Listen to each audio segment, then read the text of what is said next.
तो हम बात कर रहे थे कि हृदय में जो दायां आलिंद और दाएं निलय के बारे में, और बायां आलिंद और बाएं निलय के बारे में। उसके पश्चात इंपॉर्टेंट चीज कहता है कि जो आपका हार्ट है, इस हार्ट के दाएं भाग में अशुद्ध रक्त और बाएं भाग में शुद्ध रक्त का संचरण होता है। तो ये आपका कौन सा भाग हो गया? राइट वाला भाग हो, ये वाला राइट वाला भाग। तो ये आर्ट्रियम और ये वेंट्रिकल। तो ये वाला जो पोर्शन है, यहां पर कैसा ब्लड होगा? अशुद्ध रक्त या इम्प्योर ब्लड इसी को बोलते हैं। Impure blood. अशुद्ध शब्द का अर्थ क्या होता है? कोई चीज अशुद्ध है जब हम बोलते हैं, अर्थात कहने का मतलब है कि उसमें ऑक्सीजन प्रेजेंट नहीं है। ऑक्सीजन प्रेजेंट नहीं है तो वह हो गया अशुद्ध। जिसमें ऑक्सीजन प्रेजेंट हो गई वो हो गया शुद्ध, ये प्योर ब्लड कहलाया। तो अशुद्ध कहने का मतलब ये है कि यहां पर जो ब्लड आता है वह कैसा ब्लड आता है? अशुद्ध रक्त आता है। उसके पश्चात बोलता है कि परिशोधन, छानने का काम कहां होता है रक्त का? तो रक्त के छानने का काम किडनी में होता है। और वहीं पर रक्त का शुद्धिकरण, अर्थात जो अशुद्ध था उसको शुद्ध होने के लिए किसकी आवश्यकता है? ऑक्सीजन की आवश्यकता है। तो शुद्धिकरण हार्ट में होता है और छानने का काम, परिशोधन का काम कहां होता है? फिल्ट्रेशन का काम कहां होता है? किडनी में होता है, याद रखिएगा। तो हृदय से ब्लड का जो सर्कुलेशन होता है वह बोलता है 0.8 सेकेंड में संचरण, और पूरे शरीर में क्या पहुंचने में टोटल टाइम लगता है? 0.28 सेकेंड पूरे शरीर में फ्लो होने में समय लगता है। मतलब कितनी स्पीडली यह काम करता है इसको आप समझ सकते हैं। उसके पश्चात बोलता है हार्ट बीट। हार्ट बीट के बारे में मतलब हृदय का धड़कना। हृदय जो धड़कता है तो 1 मिनट में वयस्कों के शरीर में 72 टाइम्स, एवरेज है ये, 72 टाइम्स क्या होता है? इसका हार्ट बीट होता है। हार्ट बीट कहने का मतलब एक संकुचन और एक शीतलन के बारे में बात कर रहा है, एक डिस्टोल और एक सिस्टोल के बारे में बात कर रहा है यहां पर। जहां पर सिस्टोल का मतलब है संकुचन और वापस पुरानी पोजीशन में आना, संकुचन और शिथिलन, संकुचन और शिथिलन, या सिस्टोल डिस्टोल, सिस्टोल डिस्टोल, इसके बारे में बात कर रहा है। 1 मिनट में मानव शरीर में 72 टाइम, 72 से 80 हार्ट बीट, और बच्चों का ज्यादा होता है। बच्चों के शरीर में एक हृदय जो है वह 1 मिनट में लगभग 120 से 130 बार धड़कता है। आप कभी बच्चे का हार्ट बीट को चेक करेंगे तो उनका स्पीड होता है। उसके पश्चात बोलता है सबसे पहले ये ऊपर वाले भाग एक साथ दबेंगे, अर्थात एक साथ संकुचित होंगे, अर्थात एक साथ सिस्टोलिक क्रिया होगी। ऊपर वालों का एक आलिंद एक साथ, फिर आलिंद पुरानी पोजीशन में आएंगे, फिर निलय में एक ही पोजीशन पाई जाएगी। तो इसके आधार पर हृदय की धड़कन में पहले दोनों आलिंद क्या होंगे? संकुचित होंगे, और फिर दोनों निलय संकुचित होंगे। स्फिग्नोमीटर के थ्रू, स्फिग्नोमीटर के थ्रू हार्ट बीट जो है या ब्लड का जो प्रेशर है, बीपी, ब्लड प्रेशर को किससे मापा जाता है? तो याद रखिएगा स्फिग्नोमीटर से आपका रुधिर का दाब, ब्लड का प्रेशर को मापा जाता है। एक सामान्य व्यक्ति का जो ब्लड प्रेशर 120 हाफ 80 होता है, और हाइपरटेंशन जब आपका हाई बीपी, अर्थात आपका बीपी बढ़ गया, ब्लड का प्रेशर बढ़ गया, तो वो हाई बीपी और लो बीपी। तो यहां पर हाई बीपी लो बीपी के बारे में हम लोगों ने सुना ही है। सामान्यतः ये सब समस्याएं आज के समय में बहुत अधिकांश लोगों को हो गई है कि मेरा बीपी हाई हो जाता है, मेरा बीपी लो हो जाता है। और एक चीज और होती है, हार्ट का हम जो पढ़ते हैं ईसीजी, इलेक्ट्रोकार्डियोग्राफ वाला, जो आपने डॉक्टर के यहाँ देखा होगा या पिक्चर में टीवी में देखा होगा, कोई आईसीयू में एडमिट रहता है तो इस प्रकार से उसमें एक स्ट्रक्चर हम देखते हैं टीवी मॉनिटर में, वो ईसीजी है। उसकी खोज करने वाले वैज्ञानिक कौन थे? इन्थो वॉन ने इसकी खोज की थी। तो ये है हार्ट के संदर्भ में ये चीजें जो इंपॉर्टेंट है परीक्षा के लिए भी। अब हम इसको प्रैक्टिकल के रूप में या एक अपनी भाषा में आपको समझाते हैं जो निश्चित रूप से आपको क्लियर होगा। तो सबसे पहले हम बात करते हैं मानव हृदय की। जिन चीजों को मैं बता चुका हूं वो चीजें मैं आपसे पूछते जाऊंगा, आप मुझे बताते जाएंगे। मानव हृदय, ह्यूमन हार्ट, बहुत सारी चीजें तो आपको क्लियर हो गई हैं। अब मैं एक सामान्य हार्ट का जो डायग्राम है वो आपकी पुस्तक में बने हुए हैं और आपके पास जो नोट्स होंगे उसमें भी नजर आते हैं। ये देखिए, इस प्रकार का हार्ट की हमको रचना देखने को प्राप्त होती है, लेकिन इससे समझने में थोड़ा हमको दिक्कत होगी। अतः इसको समझाने के लिए हम एक रफली एक हार्ट बनाते हैं जिसके माध्यम से आपको समझाएंगे। तो आप समझिए कि सबसे पहले हम एक हार्ट का डायग्राम बनाते हैं। हार्ट कहाँ सिचुएटेड है? तो हार्ट हमारे शरीर के लेफ्ट भाग में पाया जाता है, सिचुएटेड रहता है। तो सबसे पहले ये है हमारा, हम हार्ट बना रहे हैं।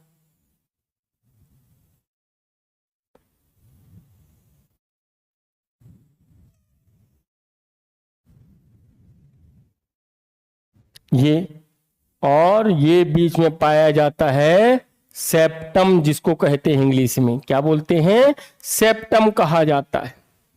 अब उसके अलावा हम देखते हैं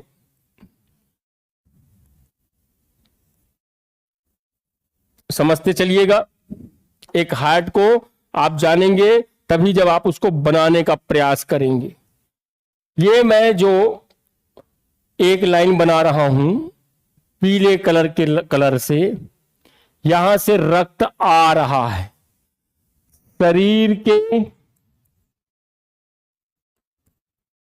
ऊपरी भागों से,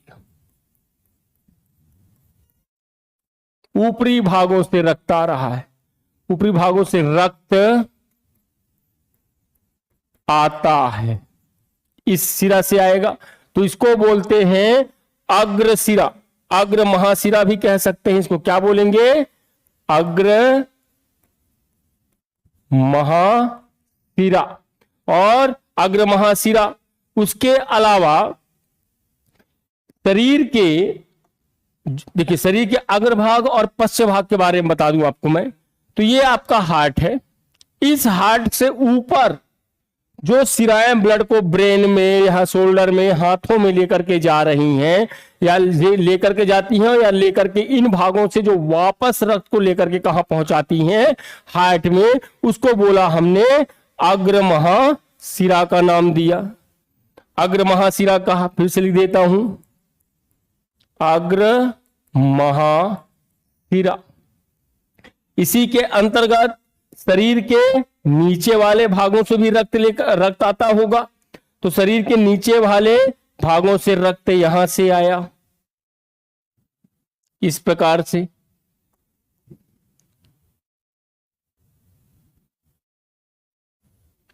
ये शरीर के निचले भागों से, शरीर के निचले या पश्च भागों से, नीचे वाले भागों से, निचले भागों से रक्त आया। इस वाली न, इसको क्या बोलेंगे? पश्च महासिरा, अग्र महासिरा और पश्च महासिरा। तो इसके अलावा अब हम देखते हैं, ये हो गया, देखो इंग्लिश में इसको आपको पढ़ना हो तो आप याद रखिएगा, इसको बोलते हैं सुपीरियर वेने कावा। SVC लिख दिया है मैंने, सुपीरियर वेने कावा। और इसको क्या बोलेंगे? इंफीरियर वेने कावा से आप इसको याद रखिएगा। इंफीरियर वेने कावा अर्थात पश्च महासिरा, और सुपीरियर वेने कावा मतलब अग्र महासिरा। यहां तक क्लियर हो गया। उसके बाद अब हम देखते हैं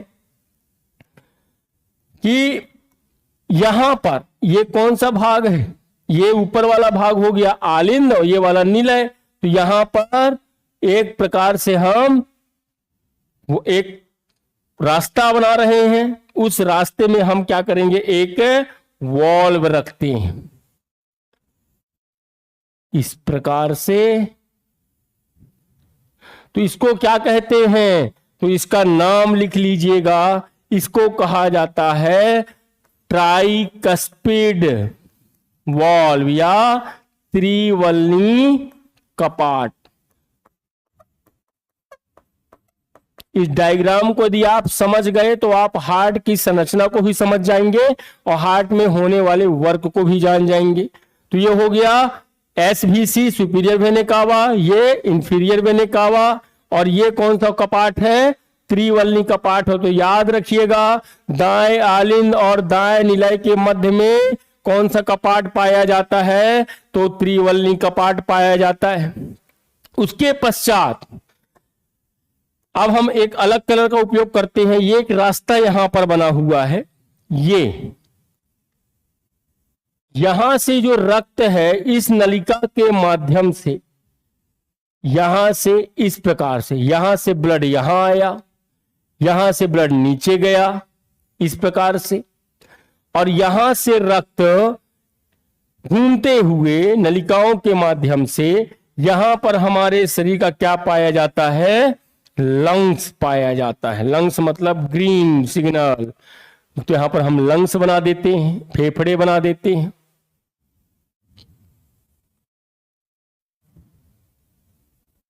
छोटा सा एक डायग्राम बना लेते हैं।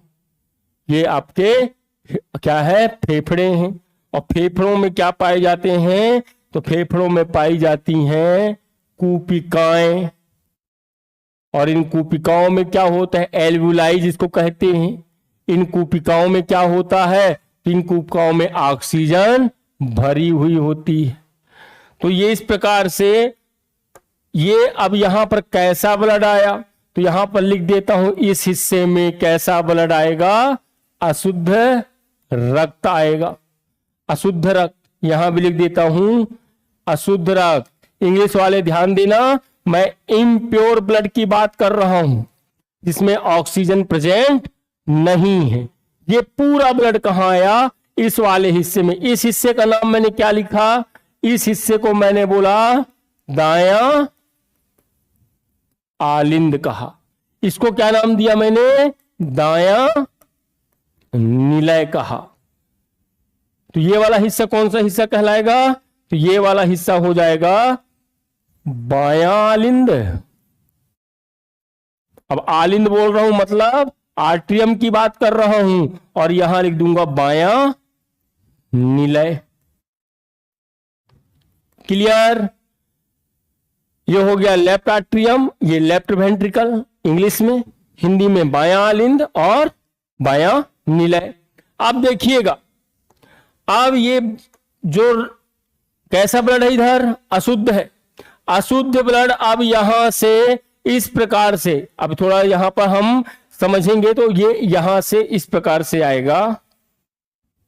ये लीजिए, यहां पर समझने के लिए ये हमने जाना। तो ये जो एक अपवाद के बारे में बात करता है कि आप ध्यान रखिएगा, जो धमनियां होती हैं, आर्टरी होती हैं, इनसे कैसा रक्त फ्लो होता है? शुद्ध रक्त। और जो सिरा होती है, उन सिराओं से कैसा रक्त फ्लो होता है? अशुद्ध रक्त। इम्प्योर ब्लड और प्योर ब्लड, याद रहेगा आपको। इम्प्योर मतलब शुद्ध मतलब प्योर, और इम्प्योर मतलब अशुद्ध है। यहां पर ये जो मैं लेके जा रहा हूं इस कलर में, ये कहलाती है, इसका नाम है पल्मोनेरी आर्टरीज, अर्थात हिंदी में क्या बोलते हैं? फुसफुसीय धमनी। फुसफुसी धमनी। अब ये फुसफुस धमनी में तो बहता है शुद्ध, लेकिन यहां पर धमनी क्या काम कर रही है? अशुद्ध रक्त को लेके जा रही है। क्या कराने के लिए? शुद्ध कराने के लिए, अर्थात ऑक्सीजन इसमें ऑक्सीजन आएगा। ऑक्सीजन यहां से क्या होता है? परासरण की क्रिया, विसरण की क्रिया के थ्रू यहां पर, यहां का जो उच्च सांद्रता से निम्न सांद्रता की ओर और निम्न सांद्रता से उच्च सांद्रता की ओर, तो कार्बन डाइऑक्साइड यहां रिमूव हो जाएगा और यहां ऑक्सीजन फिलअप हो जाएगी। और उसके पश्चात ये जो नलिकाएं हैं ये रक्त को, ऑक्सीजन युक्त रक्त को लेकर के यहां पहुंच जाएंगी। समझते चलिएगा। ये अब रक्त यहां पर आ गया। कैसा रक्त आया, यहां लिख देता हूं मैं, प्योर ब्लड। यहां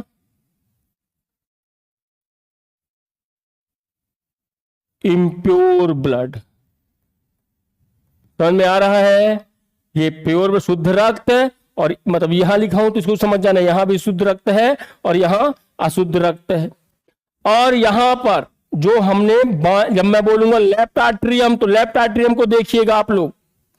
लेफ्ट आर्टरियम को जब देखेंगे तो यहां लेफ्ट आर्टरियम के और लेफ्ट वेंट्रिकल के बीच में एक कपाट पाया जाता है, जिसको मैं बना देता हूं ब्लू कलर से यहां पर।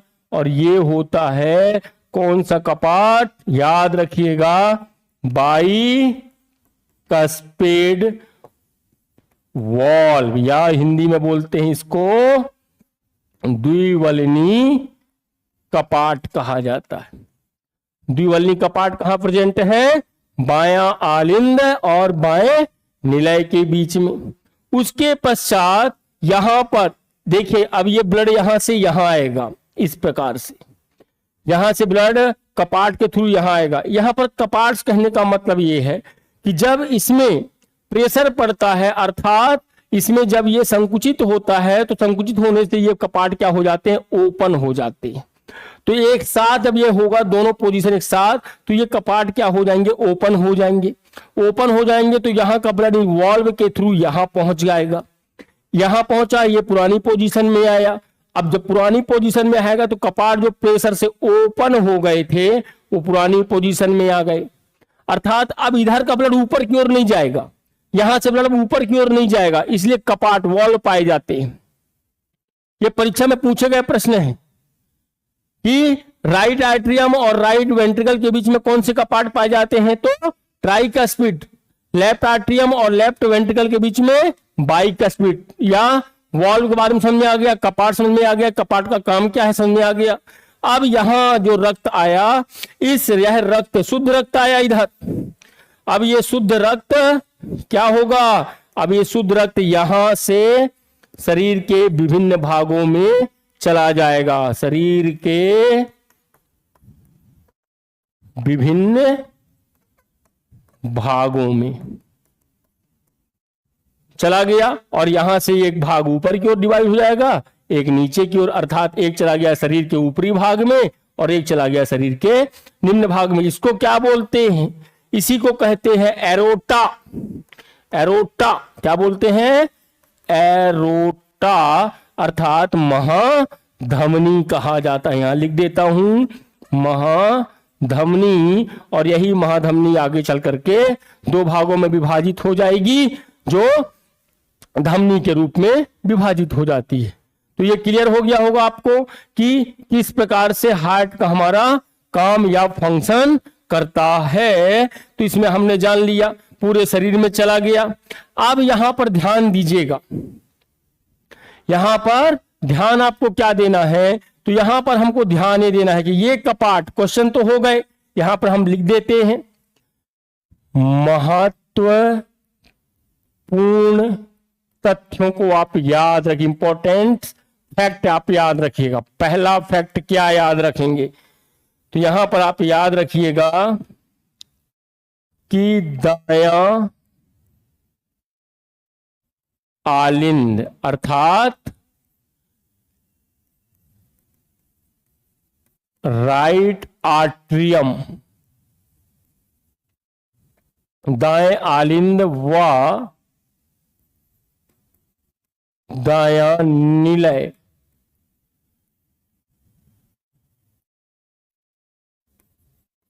राइट वेंट्रिकल के मध्य में कौन सा कपाट पाया जाता है? कौन सा कपाट पाया जाता है? रिवाइज कर लीजिए। तो यहां लिख लीजिएगा ट्राई कस्पिड, हिंदी में लिख देता हूं, त्रिवलनी कपाट पाए जाते। त्रिवलनी क्या? कपाट।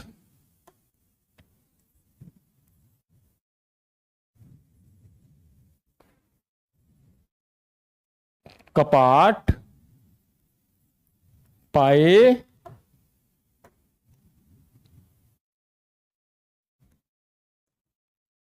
जाते हैं। यहां पर इंपॉर्टेंट चीज लाइन ये है। उसी प्रकार आगे हम लिखते हैं, कि बायां आलिंद, अब इंग्लिश आप समझ जाएंगे इसकी, लिख देता हूं, लेफ्ट लिख देना यहां पर, लेफ्ट एट्रियम व बायां निलय, इसको भी लिख लीजिए आप, लेफ्ट वेंट्रिकल, समझ जाएंगे, के मध्य में कौन सा कपाट पाया जाता है? यहां पाया जाता है बाई कस्पिड अर्थात द्विवल्नी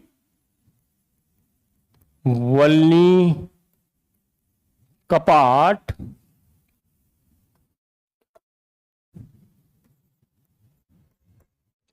पाए जाते हैं। ये चीज क्लियर हो गई आपको। उसके अलावा अब मैं आपको एक चीज और बता देता हूं कि देखिए, ये है अग्र महाशिरा, ब्लड यहां से यहां पर पहुंचा, अग्र महाशिरा से ब्लड कहां पहुंचा? दायालिन में पहुंचा।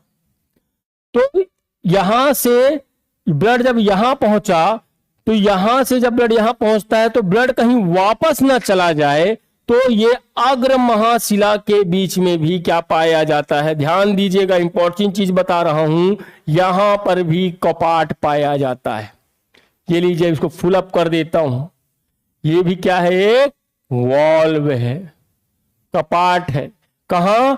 अग्र महाशिरा और दाएं आलिंद के बीच में भी क्या पाया जाता है? कपाट पाया जाता है। तो लिख लेते हैं इसको भी लिखते हैं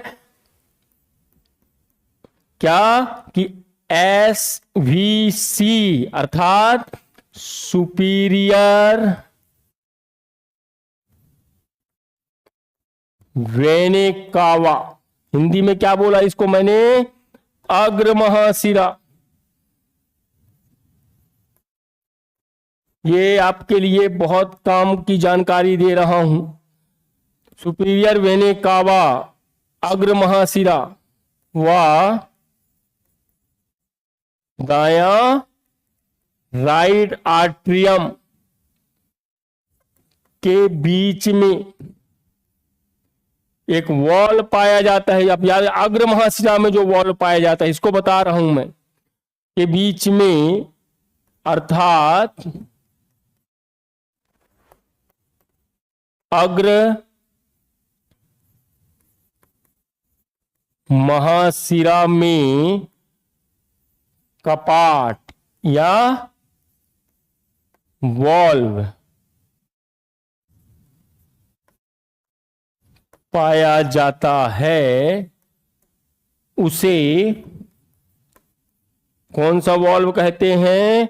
तो याद रखिएगा, उसको बोलते हैं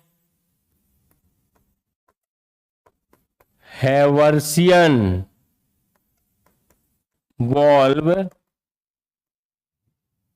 कहा जाता है।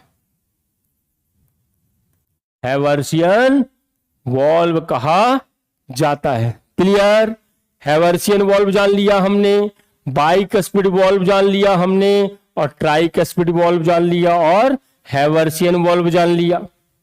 इसके अलावा जैसे अब हमने बात की कि यहां पर तो पाया गया हैवर्सियन वॉल्व, उसी प्रकार जो आपका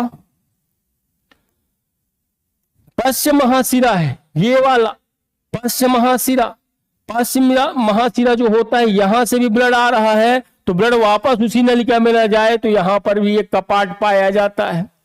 और इस कपाट को हम नाम बता दें, यहां पर भी क्या पाया जाता है, कपाट पाया जाता है। और इस कपाट को, उसके बारे में लिख लेते हैं। फैक्ट क्या लिखते हैं कि जो पश्चिम महाशिरा व दाया आलिंद, हिंदी में लिखा हूं, इंग्लिश में लिख सकते हैं आप, इंफीरियर वेने कावा and right atrium, right atrium के मध्य में भी कपाट या इसको बोलते हैं वॉल्व पाया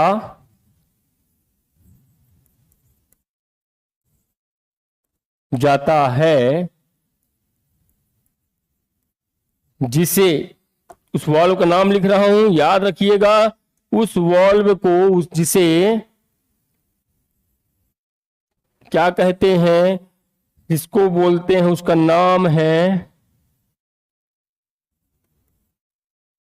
यूस्टेकियन वॉल्व। कौन सा वॉल्व बोलते हैं, यूस्टेकियन वॉल्व के नाम से जाना जाता है। वॉल्व जिसे कहा, या लिख देता हूं, पाया जाता है। ठीक है। अब उसके अलावा ये तो हो गया वॉल्व की पोजीशन। कौन सा वॉल्व पाया जा गया, स्टेकियन वॉल्व कहा जाता है। और इससे पहले हमने क्या जाना, हैवर्सियन वॉल्व के बारे में जाना। और लिख लीजिए वॉल्व के बारे में। अभी हमने आपको एक डायग्राम से फिर बता देते हैं कि ये है यहां पर महाधमनी।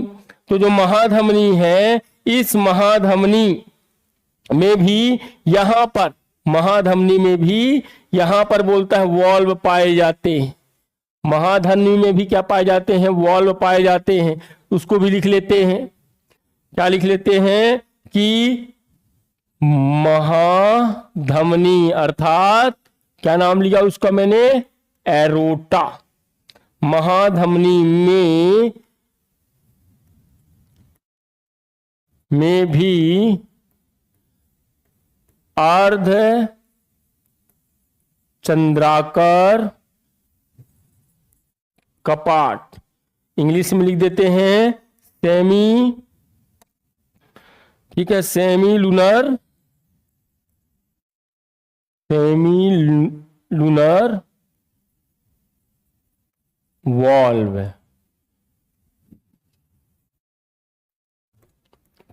पाया जाता है। ठीक है। और हृदय की जो धड़कन है, यह कैसी क्रिया हो रही है हृदय की धड़कन में, तो हृदय की धड़कन, यदि परीक्षा में पूछे कि हृदय की धड़कन कैसी क्रिया कहलाती है, ऐच्छिक है कि अनैच्छिक है, तो आप याद रखिएगा इसको अनैच्छिक क्रिया के अंतर्गत है, जिसमें आपका कोई कंट्रोल नहीं है, अनैच्छिक क्रिया कहा जाता है। ठीक है। ये सब चीजें आपके कपाट या वॉल्व से संबंधित हो गई। ये आपका हार्ट हो गया, कौन कौन से वॉल्व पाए जाते हैं और कहां कहां से रक्त कहां कहां पर जाता है, इसको मैं आपको बताया। अब इसके अलावा अब हम जानते हैं कि जो हमारा हृदय है धड़कता कैसे है, इसके बारे में समझते हैं। तो इसको जानने के लिए हम देखते हैं कि जो हमारा हृदय है, अब देखिए इस डायग्राम में वो चीज बताया है, शरीर के ऊपरी भाग से जो आया है, मतलब इसी को बोलता है एस वी सी, सुपीरियर वेने कावा। ये हो गया राइट आर्ट्रियम, ये हो जाएगा आई वी सी, इंफीरियर वेने कावा, मतलब निचले वाले भाग से पश्चिम महाशिरा। ये हो गया राइट वेंट्रिकल। ये बीच में जो हृदय को बांटता है उसको बोलते हैं सेप्टम या विभाजिका कहा जाता है, सेप्टम या विभाजिका कहा जाता है। और ये फुसफुस धमनी जो रक्त को कहां से लेकर के आ रही है, फेफड़ों से लेकर के आती है, उसको पल्मोनरी आर्टरीज कहते हैं। और उसी प्रकार पल्मोनरी, ये क्या है, सिराएं भी यहाँ जो चलिए यहां से जो लेके गया ये कहलाया आर्टरीज, और जो लंग्स से फिर यहां लेके आया ये कहलाया पल्मोनरी वेने कावा। तो ये दोनों अपवाद हो गए, यहां पर सिरा भी और धमनी भी दोनों अपवाद हो गए कि धमनियों में यहां पर अशुद्ध रक्त बह रहा है और सिराओं में शुद्ध रक्त बह रहा है। जबकि हम जानते हैं कि सिराओं में शुद्ध बहता है प्योर ब्लड, इम्प्योर ब्लड, और धमनियों में प्योर। लेकिन यहां पर दोनों क्या है, अपवाद है। अपवाद कौन कौन से हैं कि फुसफुसी धमनी में, यहां लिख देते हैं तो ज्यादा अच्छा रहेगा आपके लिए। यहां पर लिख देते हैं कि जो पल्मोनरी आर्टरीज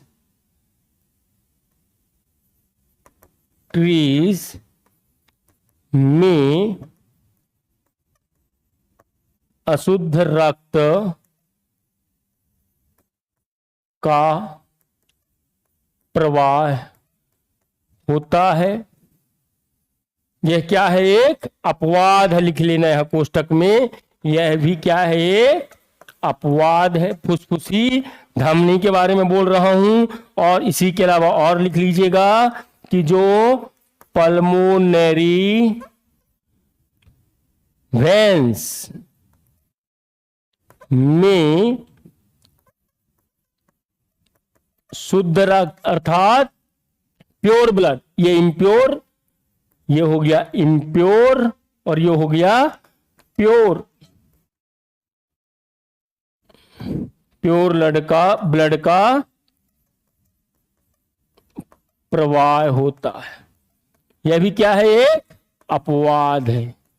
ये याद रखिएगा, यह भी क्या है, एक अपवाद है। क्या लिखा मैंने, पल्मोनरी आर्टरीज में अशुद्ध रक्त का प्रवाह होता है। जबकि हम क्या जानते हैं कि जो धमनियां होती हैं, इन धमनियों में कैसा ब्लड बहता है, ऑक्सीजन युक्त ऑक्सीजनेटेड ब्लड बहता है।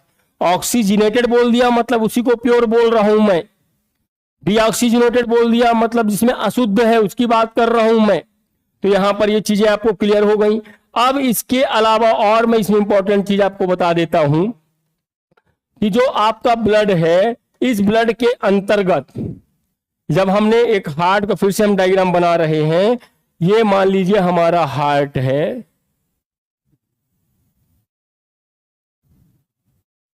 ये है सेप्टम, जिसको हमने बोला विभाजिका नाम दिया, हिंदी में विभाजिका बोलते हैं जो। और यहां पर कौन से कपाट है, त्रिवल्नी, यहां पर बाइकस्पिड वाल्व है। यहां से रक्त शरीर के विभिन्न भागों से आया, यहां से रक्त लंग्स की ओर जा रहा है, यहां से भी रक्त आया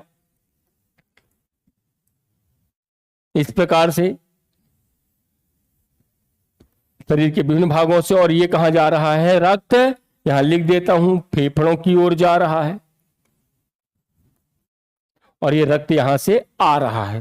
सेम कंडीशन यहां भी इसी प्रकार की रचना बना सकते हैं हम कि यहां पर जो ब्लड है वह शुद्ध रक्त आ रहा है।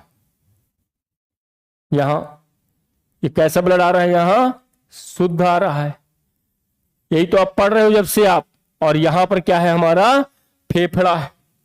अब यदि हम बात करते हैं, आपको ये चीज पता होगा कि यहां हमारे ब्रेन जो है, मस्तिष्क जो हम तीन भागों में विभाजित करते हैं, तीन भागों में अध्ययन करते हैं, तो अग्रभाग, मध्य भाग और पश्च भाग। तो हमारे पश्च वाले भाग में एक रचना पाई जाती है जिसको बोलते हैं मेडुला ऑब्लंगेटा, नाम तो सुना होगा। और मेडुला ऑब्लंगेटा जो होता है, यहां पर क्या पाए जाते हैं, यहां पर पाए जाते हैं कार्डियक सेंटर पाए जाते हैं, जिनके माध्यम से हमारे हृदय की धड़कन कहां किससे कंट्रोल हो रही है, आपकी मेडुला ऑब्लंगेटा से हो रही है। ये इंपॉर्टेंट चीज है, याद रखिएगा कि मेडुला ऑब्लंगेटा में क्या पाए जाते हैं, कार्डियक सेंटर। मान लीजिए हम एक डायग्राम यहां बना लें, ये है आपका, यहां पर एक पॉइंट है ब्रेन में जिसको हमने क्या नाम दिया, मेडुला ऑब्लंगेटा। और मेडुला ऑब्लंगेटा में क्या पाया जा रहा है, तो मैं आपको क्या बताया, यहां पर क्या पाए जा रहे हैं, कार्डियक सेंटर। कार्डियक मतलब हृदय की धड़कन का अध्ययन, हृदय का अध्ययन, कार्डियक सेंटर पाए जाते हैं। तो इस सेंटर से आपके जो ये आपका जो हार्ट है, हार्ट की यहाँ पे जो पेशियां होती हैं, इन पेशियों का कनेक्शन इससे जुड़ा हुआ रहता है, जिसके माध्यम से मेडुला ऑब्लंगेटा क्या करता है, सूचना धड़कने के लिए प्रेषित करता है। तो जिस पॉइंट में आकर के ये सूचना पहुंचती है उसको बोलते हैं SV कहा जाता है। क्या बोलते हैं? SV नहीं, SA कहा जाता है। याद रखिएगा, SA के नाम से जानते हैं। SA का फुल फॉर्म क्या होता है? SA का फुल फॉर्म लिख लीजिए, साइनो एड्रियल। क्या बोलते हैं? Cyano Adriel. SA नोड आपने सुना भी होगा। तो ये मेडुला ऑब्लंगेटा से कहां पर आया? SA नोड में। अब SA नोड यहां पर देखिए, पूरे हार्ट का सेंटर पॉइंट ये है, पूरे हार्ट का सेंट्रल पॉइंट है इसी का। अच्छा, यहां से अब सूचना कहां जाएगी? यहां जाती है। अब ये धड़कन के लिए बता रहा है, तो इस वाला जो नोड है यहां पर, ये पूरे आपके हृदय का कंट्रोलिंग यहां से होता है, मतलब धड़कने का। यहां पर कुछ तंतु पाए जाते हैं जो इसको चारों भागों में क्या करते हैं? करंट प्रभावित करते हैं। इसको कहते हैं ये SA नोड, इसको बोलते हैं AV नोड कहा जाता है। पर्व संधियां जिसको आपने नाम सुना होगा, AV नोड जिसको क्या बोलते हैं हिंदी में? A मतलब आलिंद, आट्रियम, V मतलब वेंट्रिकल अर्थात नीलय, और नोड को क्या बोलते हैं? पर्व कहते हैं। आट्रियम, वेंट्रिकल, नोड, आलिंद, नीलय, पर्व कहा जाता है। आर्ट्रियो वेंट्रिकुलर भी बोलते हैं। और इसका काम क्या है? इसका काम है हृदय की धड़कन को बनाए रखना, बनाए रखता है हृदय की धड़कन को। अब हृदय की धड़कन को कौन बनाए रखता है? तो इसी के बारे में परीक्षा में क्वेश्चन पूछा जाता है।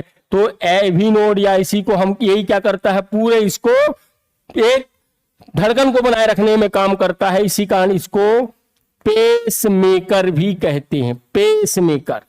तो हृदय की धड़कन को बनाए कौन रखता है? पेस मेकर बनाए रखता है। पेस मेकर हृदय की धड़कन को बनाए रखता है। अच्छा, अब बात उठती है, सर ये धड़कन कहां से उत्पन्न हो गई? तो धड़कन कहां से उत्पन्न होती है? तो धड़कन जो उत्पन्न होती है ये इन्हीं नोड से उत्पन्न होती है।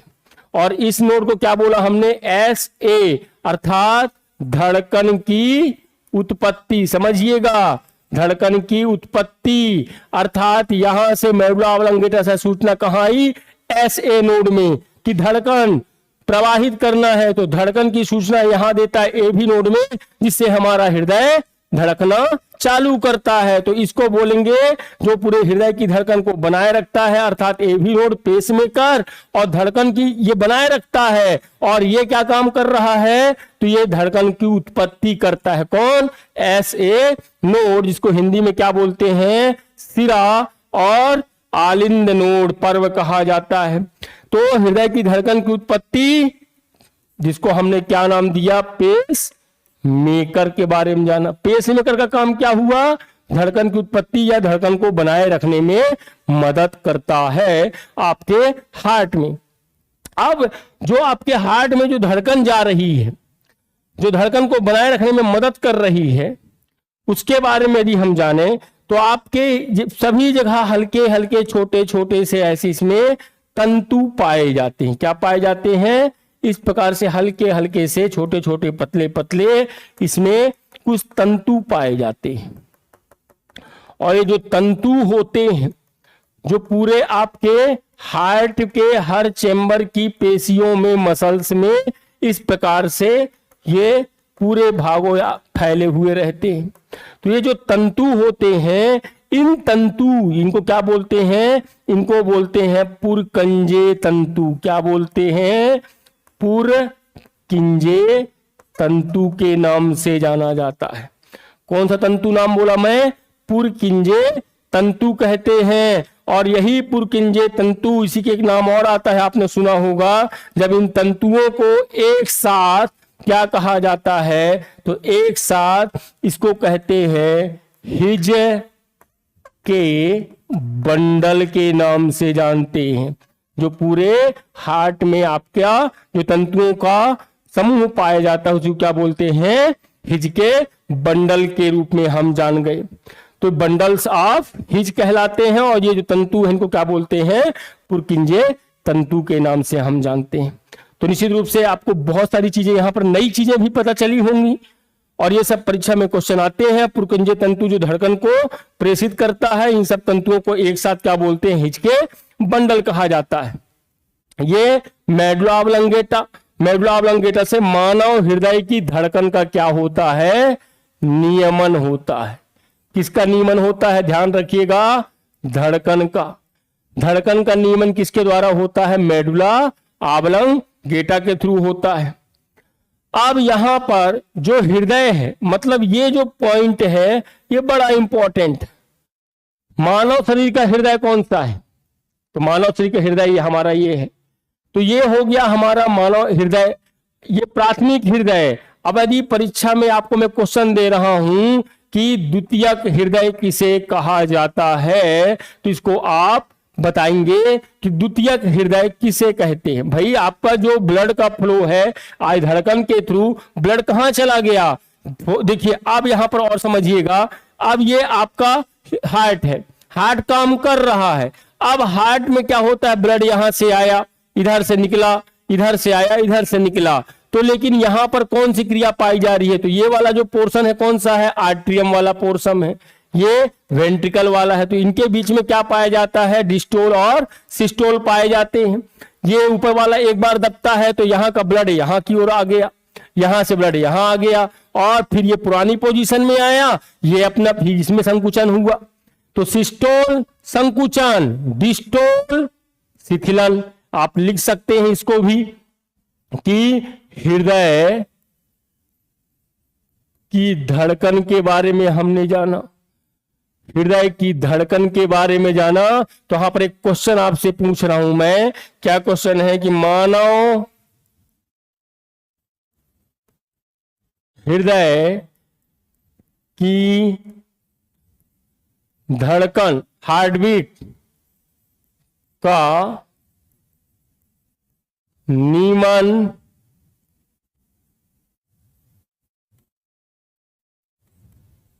मस्तिष्क का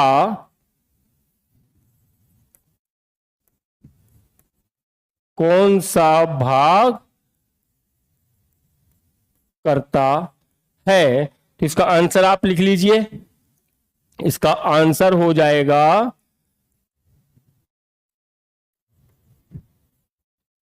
मेडुला ऑब्लंगेटा।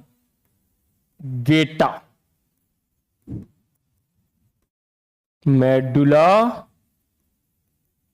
ऑब्लंगेटा ये क्या करता है? सूचना प्रसारित करता है और ये हृदय की धड़कन को कंट्रोल करने का काम करता है। अगला क्वेश्चन, ये तो हमने जान लिया प्राथमिक हृदय के बारे में। मानव शरीर का द्वितीयक हृदय, सेकेंडरी हार्ट, द्वितीयक हृदय, ठीक है, किसे कहते हैं? द्वितीयक हृदय किसे कहते हैं? तो यहां पर आप ध्यान दीजिए कि देखिए आपके यहां पर धड़कन हो रही है तो ब्लड नीचे की ओर चला गया, ब्लड धड़कन के थ्रू, फोर्स के थ्रू जो हार्टबीट हुआ, ब्लड आपका प्रवाह हो गया। अब ब्लड वापस भी तो आता है, तो उसको वापस करने के लिए कोई ना कोई हृदय तो काम करता ही होगा। तो वापस जो हृदय या द्वितीयक हृदय के रूप में मानव शरीर में किसे जाना जाता है? तो यहाँ पर इंपॉर्टेंट चीज है, याद रखिएगा, ये है द्वितीयक हृदय कहलाती है, जो आपकी पैरों के यहाँ पर थाई में, या थाई के जस्ट नीचे यहाँ वाले भागों में पाई जाती हैं। द्वितीयक हृदय में आंसर लिख लीजिएगा, उनको बोलते हैं काल्फ मसल्स कहा जाता है। क्या बोलते हैं? काफ मसल्स के रूप में हम जानते हैं, काल्फ मसल्स के रूप में जानते हैं। ठीक है। अच्छा, यहां पर एक चीज और क्लियर कर देता हूं, हृदय की धड़कन जब से हम बात कर रहे हैं तो उस धड़कन के लिए कुछ हार्मोन्स भी जिम्मेदार होते हैं। उन हार्मोन्स के बारे में हम बात करें तो उस हार्मोन्स को बोलते हैं एड्रीनेलिन हार्मोन्स।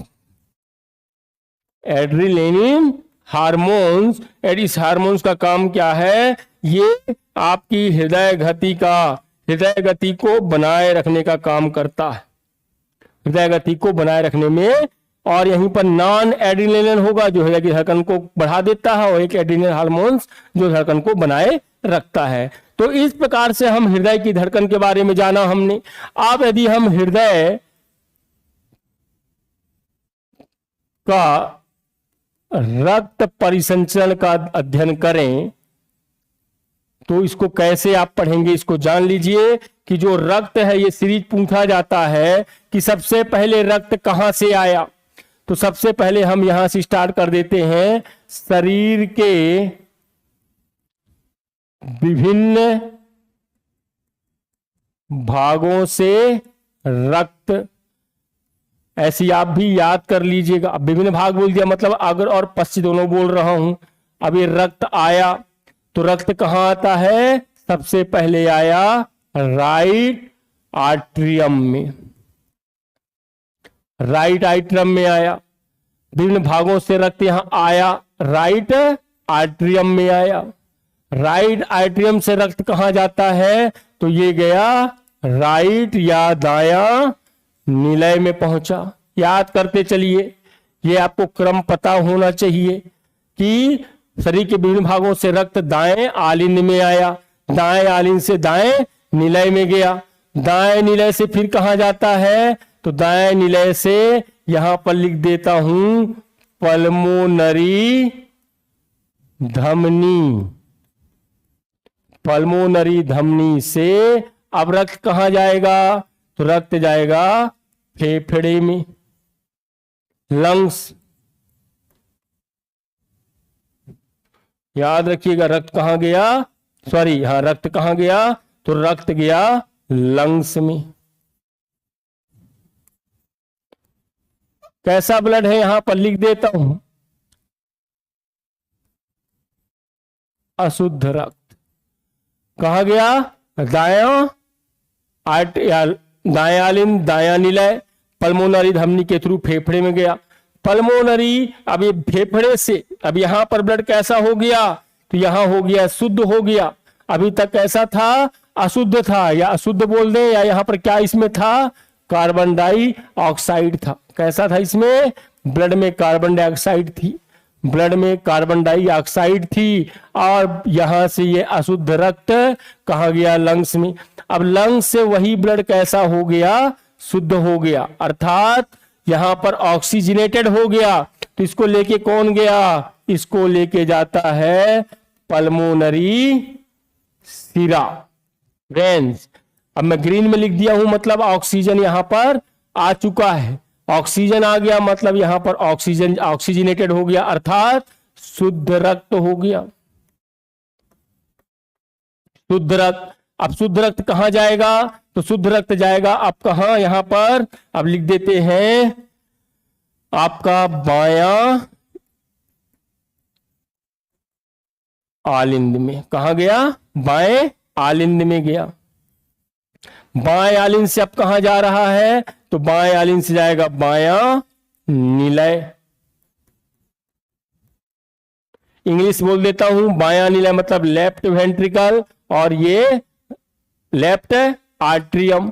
बाएं निलय से अब ब्लड कहां जा रहा है? तो बाएं निलय से ब्लड पहुंचा महाधमनी में। कहां पहुंचा? महाधमनी में पहुंचा। महाधमनी के थ्रू अब ब्लड कहां जाएगा?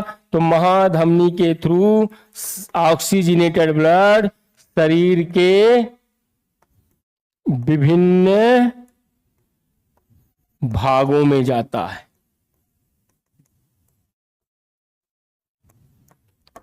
विभिन्न भागों में जाता है, और शरीर के विभिन्न भागों में छोटी छोटी कुछ पाई जाती हैं। आपके शरीर में क्या?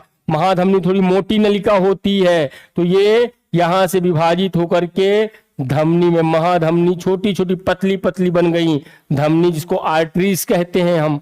आर्टरीज, आर्टरीज के थ्रू और पतली पतली जो आपके टिश्यू तक पहुंच जाएं उनको बोलते हैं धमनिकाएं। धमनी से और पतली होती हैं धमनिकाएं, जैसे एक मोटा पाइप, फिर एक 4 इंच का पाइप, फिर 2 इंच का पाइप, फिर 1 इंच का पाइप, धमनिकाएं। और धमनिकाओं से फिर आपके शरीर की आपकी फिर यहां से और ये छोटी छोटी भागों में बढ़ गई, जिनको बोलते हैं केशिकाएं। जो शरीर की कोशिकाओं तक छोटी छोटी पतली पतली केशिकाएं, हेयर्स ऑफ केस के जैसे पतली पतली होती हैं। केशिकाएं आपको देखना हो तो आप अपनी आंखों में देखिएगा, कभी कोई हल्की हल्की पतली पतली रेड कलर की आपको नजर आती हैं केशिकाएं। और ये ऑक्सीजनेटेड ब्लड यहां पहुंच गया, और यहीं से जब ऑक्सीजन की पूर्ति हो गई तो यहीं से अब जो ऑक्सीजन वापस आ रहा है उसको लेकर के अब कौन लेके आएगा? सिरकाएं। सिरकाएं रक्त को वापस लाएंगी। सिरकाएं से कहां पहुंचेगा ये? सिराओं में, वेन्स में, सिराओं में पहुंचा। और सिराओं से कहां जाएगा? महाशिरा। महाशिरा में पहुंचा, और महाशिरा से रक्त इस प्रकार से कहां जाएगा? ये पहुंचा है यहां। इस प्रकार से ये रक्त का संचरण आपके शरीर में इस प्रकार से होता है। शरीर के विभिन्न भागों से रक्त आएगा, महाशिरा के थ्रू आया। यहीं पर आप इसको लिख सकते हैं अग्र महाशिरा और पश्च महाशिरा। यहां महाशिरा को मैं बांट देता हूं 2 भागों में, कि यहां पर लिख देता हूं दोनों का नाम, एक हो जाएगा अग्र महाशिरा और अग्र महाशिरा, और पश्च महाशिरा। फिर रक्त कहां पहुंचा? से रक्त शरीर के विभिन्न भागों से रक्त, कैसा रक्त? अशुद्ध रक्त कहां आया? दाएं आलिंद में, दाएं आलिंद से दाएं निलय में, दाएं निलय से पल्मोनरी धमनी के थ्रू फेफड़ों में गया, फेफड़ों से पल्मोनरी शिरा में, पल्मोनरी शिरा शुद्ध रक्त को लेकर के आ रही है। फिर बाएं आलिंद, यहां लिख देता हूं लेफ्ट आर्ट्रियम, ये लेफ्ट वेंट्रिकल, उसके पश्चात एरोटा। एरोटा से शरीर के विभिन्न भागों में कैसा ब्लड जा रहा है? ऑक्सीजनेटेड ब्लड है। ये ऑक्सीजनेटेड ब्लड है, यहां भी ऑक्सीजनेटेड है, यहां भी ऑक्सीजनेटेड है, और यहां भी ऑक्सीजनेटेड है। अब यहां से कार्बन डाइऑक्साइड युक्त रक्त आ गया। ये हो गया कार्बन डाइऑक्साइड युक्त रक्त। ये कार्बन डाइऑक्साइड युक्त रक्त कहां पहुंचा? यहां पहुंचा। ये है आपके शरीर में रक्त परिसंचरण का मार्ग, और इससे परीक्षा में प्रश्न पूछे जाते हैं। कूट रचना के आधार पर प्रश्न आते हैं कि कौन रक्त कहां कहां पर प्रवाहित होता है। तो ये क्लियर हो गया होगा, समझ में आ गया होगा। अब आगे बढ़ते हैं। आगे बढ़ते हैं तो इसके अंतर्गत हम देखते हैं कि जो आपकी रक्त श्रृंखलाएं हैं, इन रक्त नलिकाओं के माध्यम से हमारे शरीर के विभिन्न भागों में पहुंच रहा था। अब उसके आधार पर जो हृदय की धड़कन, जो मैं पढ़ा चुका हूं उसको रिवाइज कर देता हूं एक बार, हो सकता है कई चीजें यहां पर क्लियर हो जाएंगी। कि आवेग जो है दाएं आलिंद पर SA नोड बता चुका हूं मैं यहां पर, और उसको बोलते हैं सिनो आर्टिकुलर से प्रारंभ होता है। इसी को हम पेस मेकर के नाम से भी जानते हैं, ध्यान रखिएगा। ऐसे नोड के द्वारा जो आवेग उत्पन्न होता है, वह आवेग किसके माध्यम से पहुंचा? हिज के बंडल से। कहां पहुंचा? तो हिज के बंडल से पहुंचा निलय में। निलय हमने कहां बताए थे? नीचे की ओर। फिर से हम एक बार बता देते हैं आपको कि कहां पर है आपका निलय के बारे में, जहां आपको बताया हूं मैं। निलय कहां प्रेजेंट है? तो निलय के बारे में आपको बताया था मैं कि ये नीचे, ये यहां पर ये निलय में आया। तो निलय में क्या पहुंच पाए जाते हैं? हिज के बंडल। यहां लिख देता हूं निलय में हिज के बंडल पाए जाते हैं। उसके अलावा हम देखते हैं क्या, जब वॉल्व की स्थिति चेंज हो जाती है, अर्थात जो यहाँ पर वॉल्व था हमारा कि जो बाइकस्पिड ट्राइकस्पिड जो वॉल्व है, ये दोनों क्या होते हैं, वॉल्व जो सेप्टम के भी है बीचों बीच सेप्टम, इस सेप्टम में जो यहाँ वॉल्व है ये आपस में ओपन हो जाते हैं, जिसके कारण शुद्ध और अशुद्ध रक्त एक साथ मिक्स हो जाता है। उस कंडीशन को ब्लू बेबी डिसीज के नाम से जानते हैं। ब्लू बेबी डिसीज अर्थात शुद्ध और अशुद्ध रक्त वॉल्व के थ्रू क्या हो जाता है, आपस में विभाजिका के माध्यम से मिल जाता है, शुद्ध और अशुद्ध दोनों मिक्स हो जाता है। इस कंडीशन को ब्लू बेबी डिसीज कहा जाता है। और जो छेद है, जिस छेद के थ्रू ये कंडीशन हुई, परीक्षा में पूछा गया प्रश्न है, इस छेद को क्या बोलते हैं, फोरामेन ओवल कहा जाता है। फोरामेन ओवल के नाम से जानते हैं, जिससे शुद्ध और अशुद्ध रक्त मिल जाता है, और इसी को ब्लू बेबी डिसीज के नाम से जानते हैं। जैसे जैसे हमारी उम्र बढ़ती है, हमारी हार्ट बीट भी क्या होती है, घटती जाती है, और ब्लड प्रेशर भी घटने लगता है। तो सिस्टोल और डिस्टोल के बारे में आपको बता चुका था मैं, संकुचन और शिथिलन। यहीं पर जो शिथिलन शब्द है, जब देखिए संकुचित हुआ और शिथिलन हुआ, तो जो बीच का समय होता है संकुचन और शिथिलन का, इसी को विश्राम अवस्था कहा जाता है। और आपका एक इंपॉर्टेंट चीज, हमारा जो हार्ट है वह बोलता है प्रति मिनट, 1 मिनट में लगभग 5 से 6 लीटर। एक्यूरेट डाटा बोलोगे तो 5.5 भी कह सकते हो। तो लगभग में 5 से 6 लीटर रक्त 1 मिनट में क्या कर देता है, पंप करता है। पंप करना ही अर्थात संकुचन और शिथिलन की जो क्रिया होगी, ये संकुचन करता है। हमारे हार्ट में कुछ ऐसी कोशिकाएं पाई जाती हैं जो कोशिकाएं आवेग उत्पन्न करती हैं। उन पेशियों को क्या कहा जाता है, तो पेस मेकर कहा जाता है, जो हृदय की धड़कन को उत्पन्न करती हैं, विद्युत तरंग उत्पन्न करती हैं, उनको क्या बोलते हैं, पेस मेकर के रूप में हम जानते हैं। यहां पर हमने बताया था कि जो हिजबंडल और यहीं पर जो धड़कन की उत्पत्ति प्रदान करती हैं पेशियां, वह पेस मेकर कहलाती हैं। उसके बाद हम देखते हैं कि जो रक्त का प्रवाह होता है किसके थ्रू होता है, तो रक्त का प्रवाह होता है धमनियों के माध्यम से, और किसके माध्यम से, और शिराओं के माध्यम से। तो हमारे शरीर में रक्त का जो प्रवाह होता है किसके माध्यम से होता है, धमनी और शिराओं के माध्यम से होता है। तो धमनियां और ये शिरा दोनों, अच्छा हम आपको बता दिए, शिरा अर्थात अशुद्ध रक्त को जो प्रवाहित करता है, और धमनी अर्थात शुद्ध रक्त। ठीक है, शुद्ध और अशुद्ध अर्थात, इसको और थोड़ा सा आप जान लीजिए पहले। तो आप देखेंगे ये है आपकी आर्टरी, आर्टरी मतलब धमनी, और ये है वेंस, वेंस मीन्स शिरा। क्लियर। तो धमनियों का रंग कैसा शो है, रेड कलर का है। शिराएं कैसी हैं, तो शिराओं में बता दिया उसने क्या है, ब्लू कलर की है।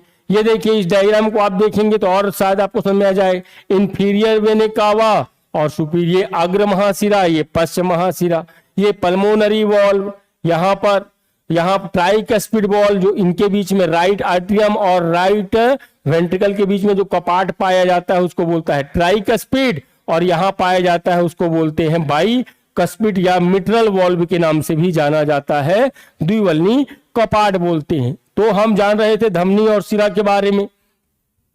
तो धमनियों में कैसा रक्त, सब आपको पता है, ऑक्सीजन युक्त, शिराओं में कार्बन डाइऑक्साइड युक्त, कोई प्रॉब्लम नहीं। अपवाद भी बताया हूं, अपवाद में है पल्मोनरी आर्टरी, शिरा में पल्मोनरी वेंस। क्लियर। ये शुद्ध रक्त को प्रवाहित कर देती है और ये अशुद्ध को प्रवाहित कर देती है, जबकि इसको करना क्या चाहिए, करना शुद्ध चाहिए था, करती कैसी है, अशुद्ध कर देती है। धमनियों का काम क्या है, शरीर के विभिन्न भागों में रक्त पहुंचाने का काम, मतलब हार्ट से अंगों की ओर ब्लड लेके कौन जाएगा, धमनी। उन अंगों से वापस हार्ट में लेके कौन आएगा, शिरा। क्लियर। हार्ट से रक्त लेके गया पूरे शरीर के भागों में, आर्टरी लेके जाएगी, उन अंगों से रक्त वापस आएगा हार्ट में, शिरा लेकर के आएगी। लाल रंग क्यों होता है? हीमोग्लोबिन के कारण। अभी हम आगे पढ़ने वाले हैं कि रक्त में जब हम पढ़ेंगे आरबीसी डब्ल्यूबीसी के बारे में तब जानेंगे इनके बारे में कि रक्त जो है उनमें हीमोग्लोबिन पाया जाता है आरबीसी, इस कारण उसका रंग लाल होता है। और ये आर्टरी को हमने लाल से बताया ना, और हमने इससे पहले आपको ये बताया कि ये लाल रंग की क्यों है, क्योंकि इसमें हीमोग्लोबिन है और यहाँ क्या है? कार्बन डाइऑक्साइड है। तो सिराओं में क्या है? कार्बन डाइऑक्साइड होता है, इसी कारण इनका रंग बैंगनी या नीले रंग की होती है। आर्टरी में देखो मैंने कहीं पर भी आपको वॉल्व नहीं बताया, बल्कि क्या बताया था? हैवर्सियन और यूस्टेकियन। पश्च महाशिरा में यूस्टेकियन और अग्र महाशिरा में हैवर्सियन।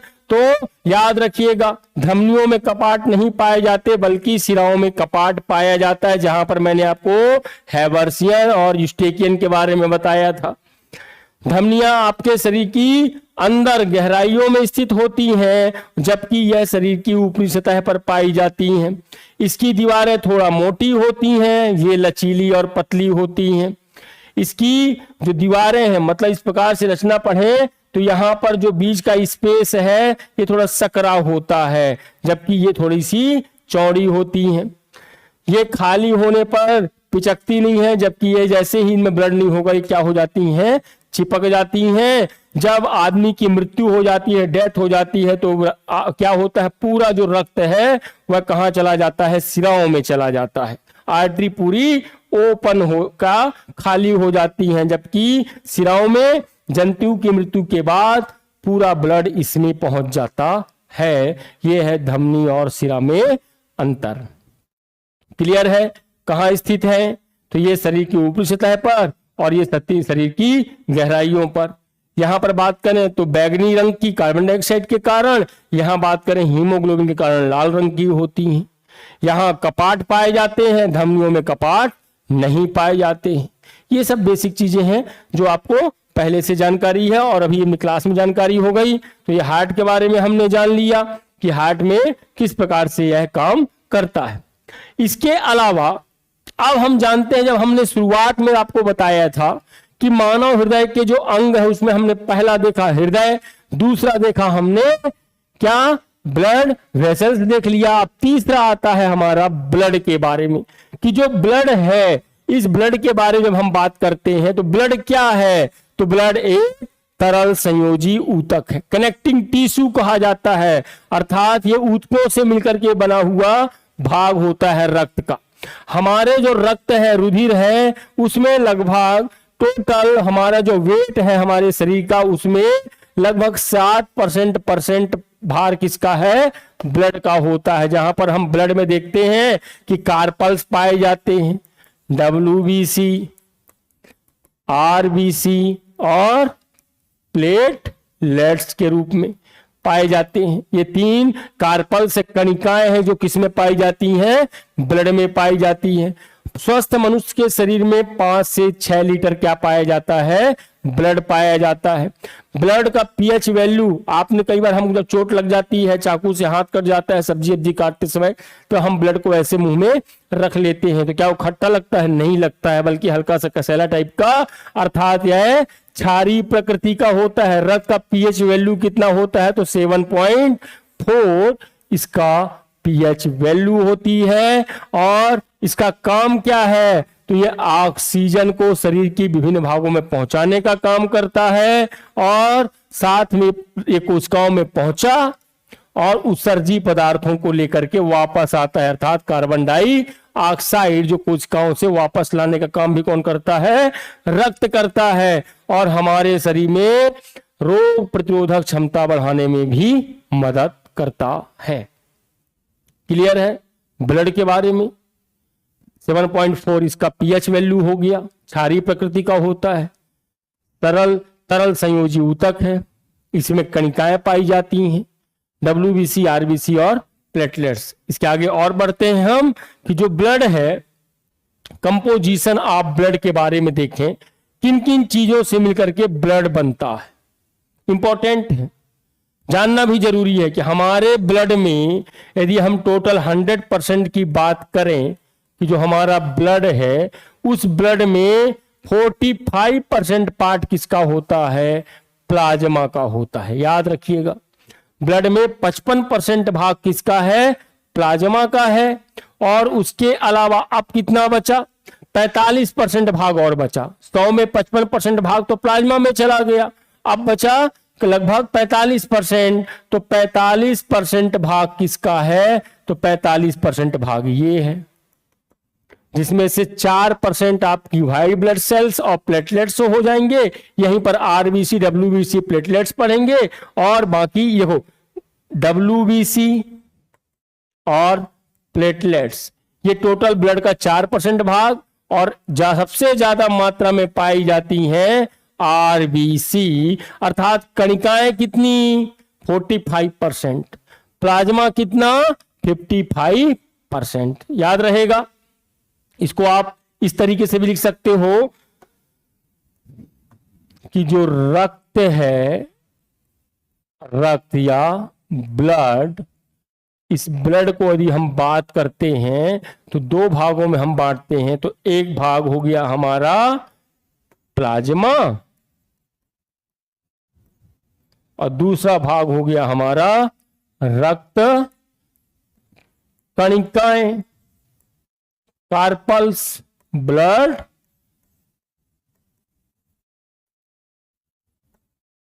कार्पल्स। कितना कितना भाग टोटल? यदि हम इसकी बात करें कि ये ब्लड हमारा है 100%, तो 100% में कौन कितना परसेंटेज है? तो इसका परसेंटेज है 55% भाग किसका है? प्लाज्मा का। और रक्त कणिकाओं में 45% भाग किसका है?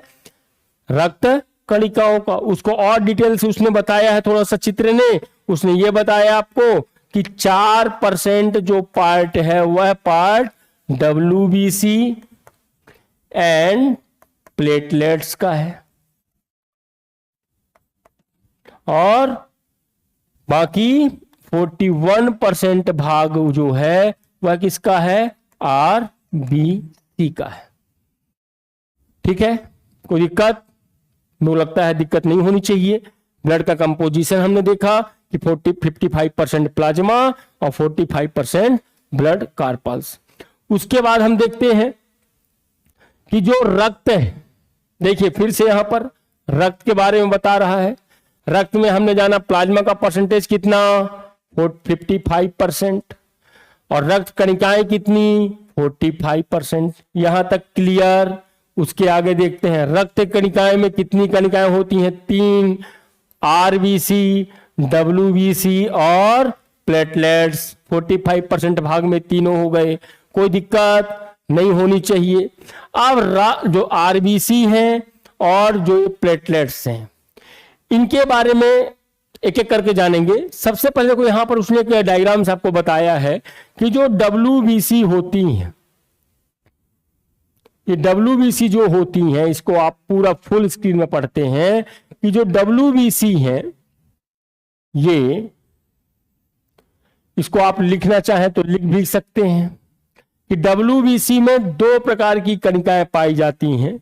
एक होती है ग्रेनुलर और एक होती है ए ग्रेनुलर, अर्थात डब्ल्यूबीसी में कुछ कणिकाएं कणिकामय होती हैं और कुछ कणिका रहित होती है। परीक्षा में पूछा गया प्रश्न है कि ए ग्रेनुलर और ग्रेनुलर क्या है? तो अर्थात डब्ल्यूबीसी में कुछ ऐसी कणिकाएं होती हैं जिनमें कणिका पाई जाती हैं, ग्रेनुलर होते हैं, और कुछ में ग्रेनुलर नहीं पाए जाते हैं। क्लियर?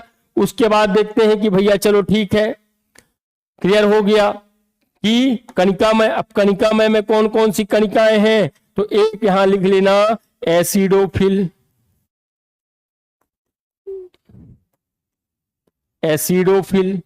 ये है आपकी बेसोफिल, नाम तो याद होना चाहिए आपको। और तीसरा है न्यूट्रोफिल।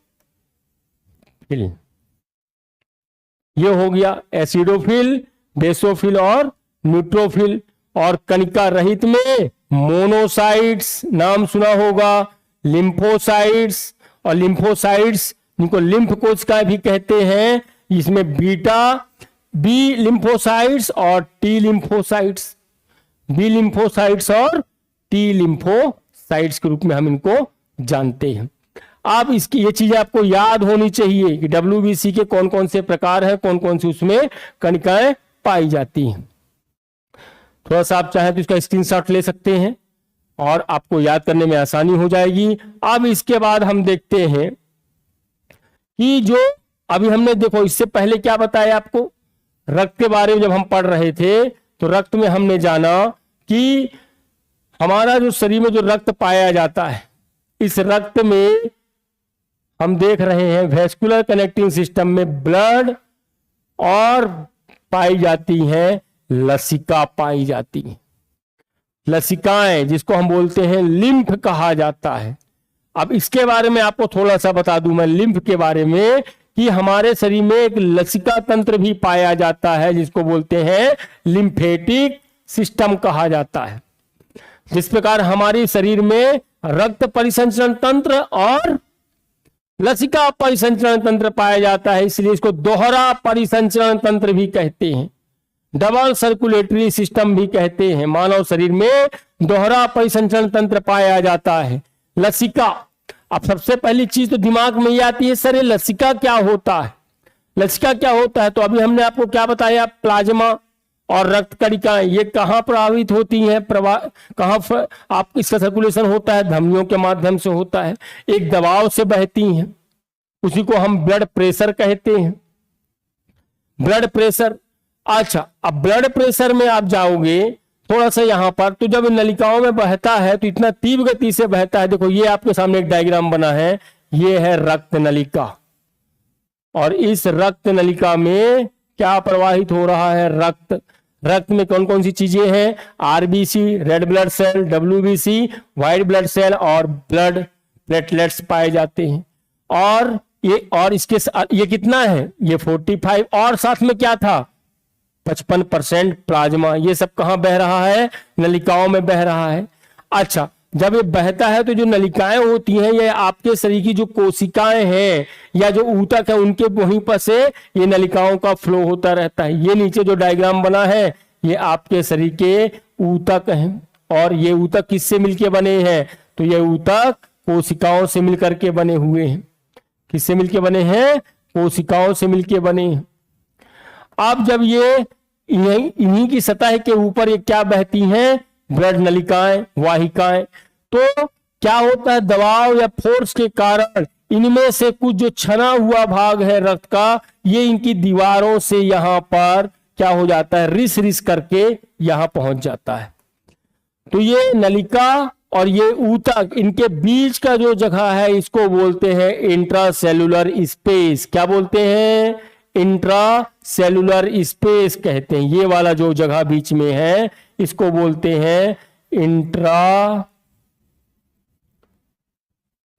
सेलुलर स्पेस, अर्थात अंतः कोश की अवकाश कहा जाता है। तो यहां पर ये छना हुआ भाग यहां पहुंच जाता है, और कहां से छन के पहुंचा, तो ये कोशिकाओं से, कैपिलरीज से, कोशिका नहीं बोल रहा हूं मैं, केशिकाओं से, कैपिलरीज से बहकर के, केशिका जो पतली पतली है इनसे बह के ये रिस रिस करके ये प्लाज्मा क्या होता है, रुधिर का जो प्लाज्मा ही है वही प्लाज्मा रिस करके कहां पहुंच गया, इंट्रासेलुलर स्पेस अर्थात अंतराकोश की अवकाश में पहुंच गया। तो जो यहां पर छना हुआ वाला भाग आया इसी को बोलते हैं लिम्फ या लसिका कहा जाता है। और इसमें देखो अब जो बह आया, अभी आपको हमने पिछला क्या बताया था कि WBC में बी लिम्फोसाइट्स और टी लिम्फोसाइट्स पाए जाते हैं, मतलब जो प्लाज्मा छन के आया उसमें WBC पाए जाते हैं,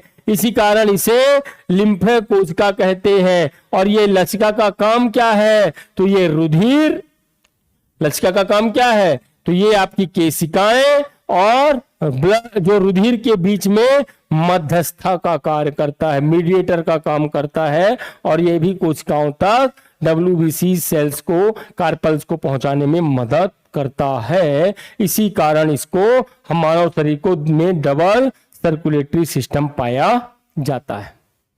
क्लियर, समझ में आया होगा कि लसिका परिसंचरण तंत्र किसे कहते हैं। अब इसके बाद आगे देखते हैं हम कि ये देखिए आपका जो शरीर है, शरीर में ये देखिए कुछ अंगों के बारे में बताया, ये अपेंडिक्स, पाचन तंत्र जब मैं पढ़ाया था तब आपको अपेंडिक्स के बारे में बता चुका था। यहाँ पर है लिम्फ नोड्स या लसिका गांठें कहा जाता है, ये कहाँ कहाँ पर पाई जाती हैं, तो गर्दन में बताया है, ये आपके लंग्स के यहाँ पर चेस्ट में भी प्रेजेंट हैं। इसी प्रकार अपेंडिक्स आपकी छोटी आंत और बड़ी आंत के बीचों बीच यहाँ पर जो नलिका है ये अपेंडिक्स है। स्प्लीन हार्ट और के बारे में जब हम लीवर के बारे में पढ़ रहे थे पाचन तंत्र में, तब स्प्लीन जो मलेरिया से प्रभावित अंग है, यही अंग प्रभावित होता है मलेरिया के थ्रू। थाइमस गले में पाई जाने वाली एक ग्रंथि है जो मानव शरीर में पाई जाती है। इसके अलावा हम और देखते हैं कि जो लिम्फ के बारे में हमने पढ़ा और ब्लड के बारे में पढ़ा, तो ब्लड का रंग कैसा होता है, 41% सिर्फ क्या है, आरबीसी है। ज्यादा मात्रा किसकी है, आरबीसी की है। तो स्वाभाविक चीज है, आरबीसी मतलब रेड ब्लड सेल। रेड क्यों, हीमोग्लोबिन के कारण। तो ब्लड का रंग कैसा, लाल। लिम्फ है तो रिस रिस करके आया हुआ भाग है ना। जो डब्ल्यूबीसी कैसा, डब्ल्यूबीसी मतलब क्या होता है, व्हाइट ब्लड सेल, मतलब इसका रंगहीन है, इसमें कोई रंग नहीं पाया जाता। तो ब्लड में सबसे ज्यादा मात्रा में क्या पाई जाती हैं, आरबीसी पाई जाती हैं और ऑक्सीजन भी पाया जाता है। डब्ल्यूबीसी पाया तो जाता है लेकिन 4% में डब्ल्यूबीसी और प्लेटलेट्स होते हैं, जबकि लिम्फ में तो सबसे ज्यादा क्या होंगे, डब्ल्यूबीसी होंगे। ऑक्सीजन की मात्रा यहां कम होगी और इसमें कार्बन डाइऑक्साइड और उत्सर्जी पदार्थ ज्यादा होते हैं और इसमें ब्लड में कम होते हैं। अब देखिए उसको और डिटेल से आपको बताने का यहां प्रयास किया है। जब मैं आपको पढ़ाया ब्लड, तो ब्लड को हमने दो भागों में बांटा, कौन कौन सा, प्लाज्मा और कणिकाएं, रक्त कणिकाएं, कार्पल्स। तो सबसे पहले बात कर रहे हैं हम प्लाज्मा के बारे में। यहां रक्त का 55% भाग किसका होता है, प्लाज्मा का होता है। अब जब प्लाज्मा को आप और पढ़ोगे डिटेल से, तो प्लाज्मा को भी हम देखते हैं, थोड़ा सा और जान लीजिए कि जो रक्त है यह रक्त दो चीजों से मिलकर बना हुआ है, जिसमें प्लाज्मा। अब प्लाज्मा की परसेंटेज कितनी है, 55। रक्त कणिकाओं का परसेंटेज कितना है, 45। ये तो हो गया रक्त के बारे में कंपोजिशन। इसके अलावा थोड़ा और आगे चलते हैं तो प्लाज्मा को यदि हम देखते हैं तो प्लाज्मा में लगभग 90 से 91% भाग किसका होता है, जल का होता है। ध्यान रखिएगा, प्लाज्मा में 90 से 91 या 90 की लगभग परसेंटेज किसका है, प्लाज्मा में वाटर का होता है और 8 से 10% भाग इसमें कुछ पदार्थ पाए जाते हैं।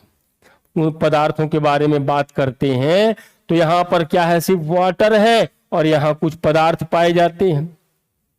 तो बोलता है जो 8 से 10% भाग में 7% तो सिर्फ क्या हो गया, प्रोटीन पाया जाता है। क्या बोलता है कि 8 से 10% भाग किसका है, 7% प्रोटीन का और 3% भाग ऑर्गेनिक और इनऑर्गेनिक कंपाउंड पाए जाते हैं। तो आप यहां पर लिख सकते हैं, क्या यहां पर आप लिख सकते हैं कि इसमें ऑर्गेनिक या इनऑर्गेनिक, कार्बनिक के पदार्थ व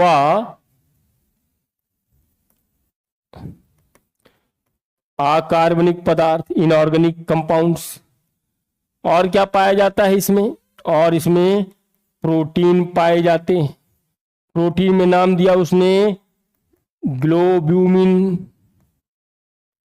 और एल्ब्यूमिन और फाइब्रिनोजन, ये लिख लीजिएगा, ये सब पाए जाते हैं प्रोटीन के रूप में।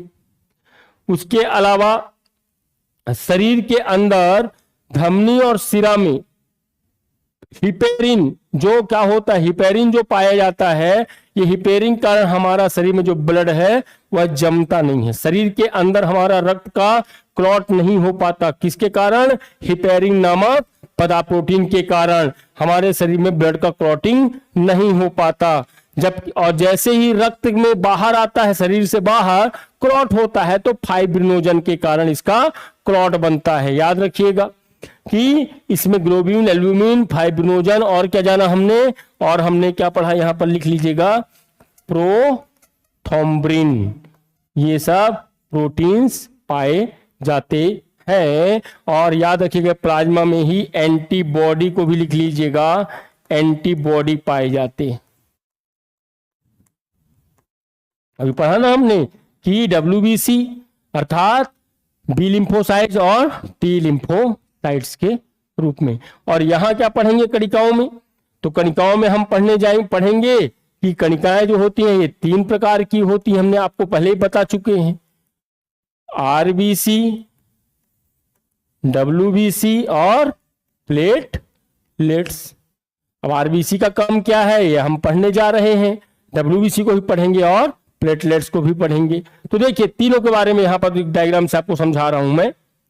ये हो गया RBC, राउंड शेप की रचना, प्लेटलेट्स छोटी छोटी रचना, और ये है व्हाइट ब्लड सेल WBC। तीनों डायग्राम को अच्छे से आप देख लीजिए।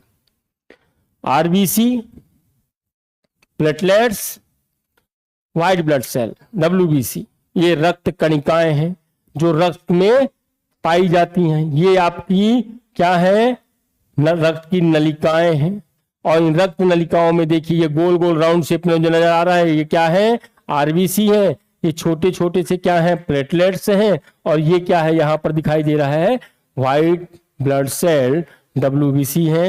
ये इसी प्रकार से ब्लड वेसल्स में क्या होती है, हमारे शरीर में प्रवाहित होती है। तो और यहीं पर जो छना हुआ या प्लाज्मा जो तरल पदार्थ होता है, प्लाज्मा क्या है, एक तरल पदार्थ है। ये सब तो कार्पल्स कणिकाएं हैं, कणिकाएं हैं। मतलब जैसे आप एक गिलास पानी में इस प्रकार से पानी में अलग अलग चीजों को मिला देते हो, तो पानी के में वो क्या होता है, साथ में मिक्स रहता है। जैसे नींबू निचोड़ दो तो नींबू के रस के जो कुछ है बूंद होंगी वो दिखती हैं, मतलब उसके साथ पानी का रंग भी चेंज हो जाता है। तो ये अलग अलग चीजें हैं। तो ये तरल पदार्थ जो होता है वो तरल पदार्थ कौन सा है, प्लाज्मा, तरल भाग है। और ये सब कणिका वाले भाग होते हैं जो तरल पदार्थ में तैरते हुए इस प्रकार से फ्लो होते रहते हैं। मतलब इसको छान दोगे तो प्लाज्मा अलग हो जाएगा और व्हाइट ब्लड ये कार्पल्स अलग हो जाते हैं। तो ये देखिए यहां से स्टार्ट करते हैं हम। सबसे पहले लाल रक्त कणिका या RBC के बारे में जानते हैं कि जो RBC होती है इनके बारे में सबसे पहली चीज स्प्लीन, प्लीहा के बारे में हमने बात की, मलेरिया में प्रभावित अंग। तो स्प्लीन से इसका निर्माण होता है, ध्यान रखिएगा RBC का निर्माण स्प्लीन में। और एवं स्प्लीन के अलावा, स्प्लीन के बारे में मैं आपको जब डाइजेस्टिव बताया था तो लीवर का ही पार्ट है। तो जब बच्चा होता है, जब शुरुआत में गर्भ में होता है बच्चा, तो उस समय RBC का निर्माण उसके शरीर में स्प्लीन के थ्रू, और जब वह जन्म होने के बाद हमारे जैसा वयस्क हो जाता है तो हमारे शरीर की बोन मेरो में क्या होता है, इसका निर्माण होता है। और बच्चे की जब शिशु अवस्था में स्प्लीन से, कब्रगाह भी किसको कहा जाता है, हमारे शरीर का RBC का कब्रगाह स्प्लीन को कहा जाता है। तो वयस्क होने के पश्चात RBC का निर्माण कहाँ होता है, बोन मैरो में, और जबकि शिशु अवस्था में इसका स्प्लीन में होता है। इनका जो टोटल लाइफ है, साइकिल है, वह 120 दिन का इनका जीवन काल होता है। और स्प्लीन में इनको क्या हो जाता है, इनका विनाश हो जाता है। इसी कारण RBC का कब्रगाह किसे बोला जाएगा, तो RBC का कब्रगाह बोला जाएगा किसको, स्प्लीन को कहा जाता है, प्लीहा को कहा जाता है। परीक्षा में पूछा गया प्रश्न है। आप याद रखिएगा, आरबीसी में हीमोग्लोबिन नाम का प्रोटीन पाया जाता है, हीमो प्लस ग्लोबिन। अभी ग्लोबिन के बारे में हमने लिखा भी था कि हीमो एक लौह तत्व है और ग्लोबिन क्या है, एक आपका प्रोटीन है, लौह एस के रूप में हमारी ब्लड में पाया जाता है। इसी के कारण हमारे रक्त की जो कणिकाएं हैं वह कैसी दिखाई देती हैं, रेड रंग या लाल रंग की दिखाई देती हैं। हमारे शरीर का जो आपने आरबीसी के हम डायग्राम देखें तो इस आरबीसी में केंद्रक नहीं पाया जाता, लेकिन इसका भी अपवाद है, केंद्रक नहीं पाया जाता आरबीसी में, जबकि जो अपवाद में ऊंट और लामा उसी की प्रजाति का ही है, इनका जो आरबीसी होता है उसमें केंद्रक पाया जाता है। बाकी स्तनधारियों को शरीर में केंद्रक नहीं पाया जाता। हीमोग्लोबिन का ऑक्सीजन की तुलना में कार्बन डाइऑक्साइड के साथ बंध बनाना, अच्छा हीमोग्लोबिन का काम क्या है, हीमो ऑक्सीजन को क्या करना, उसके साथ बंध बनाने की क्रिया। तो ऑक्सीजन के साथ ऑक्सी हीमोग्लोबिन का निर्माण करता है हीमोग्लोबिन, वहीं पर कार्बन डाइऑक्साइड के साथ भी यह बंध बनाता है। ऑक्सीजन की अपेक्षा कार्बन डाइऑक्साइड से ज्यादा तीव्र गति के साथ यह क्रिया करता है हीमोग्लोबिन। इसीलिए कहा जाता है कि बंद कमरे में कभी भी, बंद कमरा मतलब खिड़की दरवाजा सब बंद है, और वहीं पर आपने एक कैरोसिन जला करके एक सिगड़ी जला ली है, उसका धुआं कहाँ जाएगा, तो धुआं अर्थात उस कमरे में फैलेगा। आप वहीं पर सोए हुए हो तो आपके शरीर में क्या पाया गया, हीमोग्लोबिन। तो हीमोग्लोबिन जो निकला सिगड़ी का धुआं अर्थात कार्बन डाइऑक्साइड या कार्बन मोनोऑक्साइड, उसके साथ बहुत तीव्र गति से क्रिया करेगा, 250 गुना तीव्र क्रिया करता है। ऑक्सीजन की अपेक्षा कार्बन डाइऑक्साइड के साथ वह तीव्र गति के साथ जाके वह क्या हो जाता है, मिल जाता है, तो व्यक्ति की मृत्यु होने की संभावना वहां पर ज्यादा हो जाती है। इसलिए बड़े बुजुर्ग भी कहते आए हैं कि बंद कमरे में कभी भी डिब्बी या चिमनी जला करके नहीं सोना चाहिए। उसके बाद देखते हैं हमारे शरीर में आरबीसी का नंबर्स, आरबीसी की संख्या के बारे में बोलता है, या इसी को हम बोल देते हैं हीमोग्लोबिन। फीमेल में 13 से 14 ग्राम और पुरुषों में 14 से 15 ग्राम क्या पाया जाता है, हीमोग्लोबिन पाया जाता है। हीमोग्लोबिन का जो निर्माण है, जब हम श्वसन की क्रिया करते हैं, सांस लेते हैं या ऑक्सीजन जब जाता है तो उस समय हीमोग्लोबिन का निर्माण हमारे शरीर में होता है, और वही ऑक्सीजन जब जाता है तो यह हीमोग्लोबिन क्या करता है, ऑक्सीजन के साथ क्रिया करता है और ऑक्सी हीमोग्लोबिन का निर्माण करता है। वायुमंडल में बहुत सारी गैसें पाई जाती हैं, सबसे ज्यादा मात्रा में तो नाइट्रोजन पाया जाता है, तो फिर नाइट्रोजन का उपयोग क्यों नहीं करता हमारा शरीर, उसका रीजन है कि हमारी जो आरबीसी है उसमें हीमोग्लोबिन पाया जाता है, और हीमोग्लोबिन सिर्फ काम किसके साथ करता है, ऑक्सीजन के साथ क्रिया करता है और ऑक्सी हीमोग्लोबिन का निर्माण करता है। इसीलिए श्वसन में तो हम सब गैस अंदर ले जाते हैं, लेकिन ऑक्सीजन की मात्रा कम हो जाती है। क्यों? क्योंकि हीमोग्लोबिन उसके साथ क्रिया कर लेता है। पहाड़ी क्षेत्रों में जो असम मौसम वाला क्षेत्र है, सिक्किम वाला क्षेत्र है, मिजोरम वाला क्षेत्र है, वहां के व्यक्ति लोग क्या, वहां की जमीन धरातली कैसी है, वहां की जो धरातल है वह मैदानी नहीं है बल्कि पहाड़ी इलाका है। तो वहां के लोगों को आप देखना उनके जो उनमें आरबीसी की संख्या क्या होती है, ज्यादा होती है। क्यों? क्योंकि वो हमेशा श्वसन की क्रिया उनके शरीर में तीव्र गति से होती है, उनमें ऑक्सीजन आरबीसी की संख्या बढ़ेगी। इस कंडीशन को पॉलीसाइथेमिया के नाम से जाना जाता है, पॉलीसाइथेमिया कहा जाता है। तो ये है आरबीसी के संदर्भ में न्यूक्लियस, अपसेंट्स, जीवन काल 120 दिन। आरबीसी में हीमोग्लोबिन पाया जाता है। हीमोग्लोबिन अर्थात हीमो एक लौह तत्व है और ग्लोबिन एक प्रोटीन है। क्लियर है? शिशु अवस्था में स्प्लीन में निर्माण, वयस्क होने के पश्चात बोन मेरो में निर्माण। स्प्लीन को हमारे शरीर का आरबीसी का कब्रगाह कहा जाता है। उसके अलावा 13 से 14 ग्राम महिला में, पुरुषों में 14 से 15 ग्राम हीमोग्लोबिन पाया जाता है। यहां पर आप एक डायग्राम देखेंगे तो इस डायग्राम में देखेंगे आपको ये red blood cell carrying oxygen, ये ऑक्सीजन को लेके कौन जाता है? आरबीसी। ऑक्सीजन को कौन धारण करता है? आरबीसी। इसी का इनका रंग कैसा है? लाल रंग का है। ये देखिए जब ये ऑक्सीजन इसमें पाया जाता है आर्टरीज में तो इसका रंग कैसा है? रेड है। फिर आगे चलकर टू बॉडी सेल जब कोशिकाओं में जाता है तो ये आरबीसी और क्या देती है, न्यूट्रिशन भी लेकर के जाती हैं। तो न्यूट्रिशन भी मतलब न्यूट्रिएंट पोषक पदार्थों को भी कौन लेके जाता है, आरबीसी लेके जाता है।